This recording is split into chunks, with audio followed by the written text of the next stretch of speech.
বৃদ্ধ থাকতে চান না রাশিয়ার প্রেসিডেন্ট ভ্লাদিমির পুতিন। বার্ধক্যকে থামিয়ে দিতে চান একই জায়গায়, বরং বয়সের কাঁটা ঘুরবে বিপরীতে।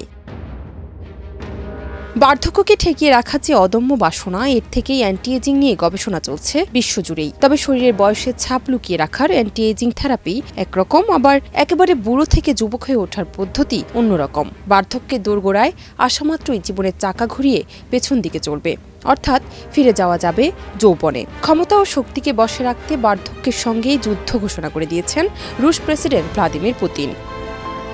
কেউ না বুঝলেও আমরা আপনার প্রয়োজন বুঝি, আর তাই তো অত্যাধুনিক ফিচার সম্বলিত বিভিন্ন সাইজ আর কালারের 250-টিরও বেশি ডিজাইন অপশন নিয়ে ওয়ালটন স্মার্ট ফ্রিজ বোঝে আপনার প্রয়োজন। বিজ্ঞানী চিকিৎসকদের ঘাড়ে বন্দুক ঠেকিয়ে তিনি নির্দেশ জারি করেছেন, যত তাড়াতাড়ি সম্ভব যুবক হওয়ার ওষুধ আবিষ্কার করতে হবে। জলে নেমে হোক, পাতালপুরে হোক, অথবা পৃথিবীর আনাচে কানাচে ঘুরে বয়স কমানোর কৌশল খুঁজে বার করতেই হবে। এক কথায় অমর হওয়ার বাসনাই প্রকাশ করেছেন পুতিন। এক্ষেত্রে গোটা ব্যাপারটাই হলো প্রকৃতির বিরুদ্ধে গিয়ে কারসাজি করা। তাতে একদিকে যেমন চিকিৎসা বিজ্ঞানের নিয়মকানুনের বিরুদ্ধে গিয়ে কিছু প্রক্রিয়া করতে হবে, তেমনি চারপাশের বাস্তুতন্ত্র অনেক বদল আসবে।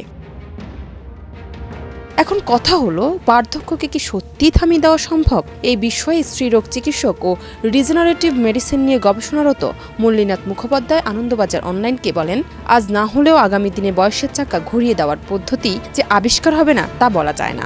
স্টেম কোষ প্রতিস্থাপন এবং ক্লোনিং, এই দুই প্রক্রিয়ার অসাধ্য সাধন সম্ভব, যদিও তা পুরোপুরি অনৈতিক ও প্রকৃতির নিয়ম বিরুদ্ধ।